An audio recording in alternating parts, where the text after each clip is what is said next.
ನಮಸ್ಕಾರ ಎಲ್ಲರಿಗೂ, ನಾನು ನಿಮ್ಮ ಹರ್ಷಿತಾ. ನಾನಿವತ್ತು ನಿಂಬೆಹಣ್ಣಿನ ಉಪ್ಪಿನಕಾಯಿ ಮಾಡ್ತಾಯಿದ್ದೀನಿ. ಬನ್ನಿ ಹೇಗೆ ಮಾಡೋದು ಅಂತ ನೋಡೋಣ. ಮೊದಲನೇದಾಗಿ ನಿಂಬೆಹಣ್ಣನ್ನು ನೀಟಾಗಿ ತೊಳೆದುಬಿಟ್ಟು ಒಂದು ಒಣ ಬಟ್ಟೆಯಲ್ಲಿ ಒರೆಸ್ಬಿಟ್ಟು ಒಂದು ನಿಂಬೆಹಣ್ಣಲ್ಲಿ 4 ಭಾಗಗಳನ್ನಾಗಿ ಕಟ್ ಮಾಡಿ ಎತ್ತಿಟ್ಕೊಂಡಿದ್ದೀನಿ. ಅದಾದಮೇಲೆ ಒಂದು ಬಾಣಲೆಗೆ 1.5 ಸ್ಪೂನಷ್ಟು ಸಾಸಿವೆನ ಹಾಕ್ಕೊಂಡು ಚೆನ್ನಾಗಿ ಚಿಟಪಟ ಅನ್ನೋ ತನಕ ಹುರ್ಕೊಳ್ಳೋಣ. ಅಂದರೆ ಒಂದು ನಿಮಿಷ 2 ನಿಮಿಷಕ್ಕೆಲ್ಲ ಚಿಟಪಟ ಅಂದ್ಬಿಡುತ್ತೆ ಸಾಸಿವೆ.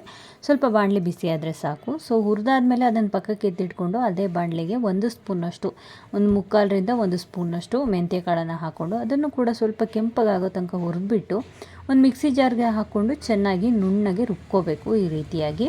ಸೊ ರುಬ್ಕೊಂಡಾದಮೇಲೆ ಇದನ್ನು ಕೂಡ ಪಕ್ಕಕ್ಕೆ ಎತ್ತಿಟ್ಕೊಳ್ಳೋಣ. ಅದೇ ಬಾಣಲೆಗೆ ಒಂದು ಅರ್ಧ ಬಟ್ಲಷ್ಟು ಎಣ್ಣೆನ ಹಾಕ್ಕೊಂಡಿದ್ದೀನಿ. ಒಂದು 6-7 ಸ್ಪೂನಷ್ಟು ಎಣ್ಣೆ ಹಾಕ್ಕೊಂಡು ಅದಕ್ಕಾದಾದಮೇಲೆ ನಾವೇನು ನಿಂಬೆಹಣ್ಣಿನ ಪೀಸಸ್ನ ಕಟ್ ಮಾಡಿ ಇಟ್ಕೊಂಡಿದ್ವಿ ಆ ಪೀಸಸ್ನ ಹಾಕ್ಕೊಂಡು ಚೆನ್ನಾಗಿ ಬಾಡಿಸ್ಕೋಬೇಕು. ಒಂದು 5-10 ನಿಮಿಷದವರೆಗೂ ಚೆನ್ನಾಗಿ ಬಾಡಿಸ್ಕೊಂಡ್ರೆ ನಿಂಬೆಹಣ್ಣು ಸ್ವಲ್ಪ ಗೊಜ್ಜಿನ ರೀತಿ ಆಗಿ ಅದು ಕೂಡ ಚೆನ್ನಾಗಿ ಬೇಯುತ್ತೆ.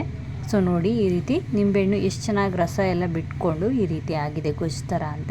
ಸೊ ಈ ರೀತಿ ಎಲ್ಲ ಆಗಬೇಕು ನಿಂಬೆಹಣ್ಣು, ಅಲ್ಲಿ ತನಕ ಬೇಯಿಸ್ಕೊಳ್ಳೋಣ. ಅದಾದಮೇಲೆ ಇದಕ್ಕೆ ರುಚಿಗೆ ತಕ್ಕಷ್ಟು ಉಪ್ಪನ್ನು ಹಾಕ್ಕೊಳ್ಳೋಣ. ನಾನಿಲ್ಲಿ 2-3 ಸ್ಪೂನಷ್ಟು ಕಲ್ಲುಪ್ಪನ್ನು ಹಾಕ್ಕೊಳ್ತಾ ಇದ್ದೀನಿ. ಸೊ ನಿಮ್ಗೆ ಯಾವುದು ಆಗುತ್ತೆ ಅದನ್ನು ಹಾಕ್ಕೋಬೋದು. ಪುಡಿ ಉಪ್ಪು ಬೇಕಾದರೂ ಹಾಕ್ಕೋಬೋದು, ಕಲ್ಲುಪ್ಪು ಬೇಕಾದರೂ ಹಾಕ್ಕೋಬೋದು.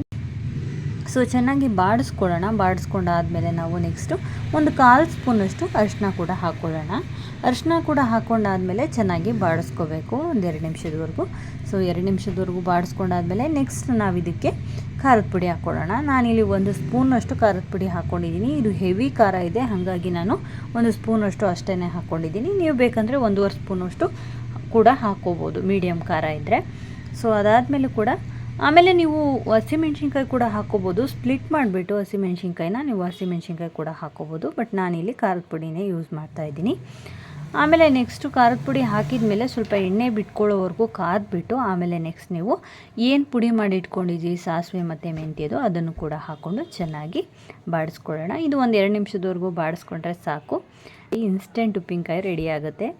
ಇದು ತುಪ್ಪ ಅನ್ನೋದ ಜೊತೆ ಬೇರೆ ನೀವು ಯಾವ ಸಾಂಬಾರು ಜೊತೆ ಅನ್ನ ತಿಂತಾಯಿದ್ರು ಸೈಡಲ್ಲಿ ಸ್ವಲ್ಪ ಹಾಕ್ಕೊಂಡು ತಿಂತಾಯಿದ್ರೆ ನಿಜವಾಗ್ಲೂ ಸಖತ್ತಾಗಿರುತ್ತೆ. ಸೊ ಈ ವಿಡಿಯೋ ನಿಮಗೆಲ್ಲ ಇಷ್ಟ ಆಗಿದ್ದರೆ ದಯವಿಟ್ಟು ಲೈಕ್, ಶೇರ್, ಕಮೆಂಟ್ ಮಾಡಿ. Thank you for watching.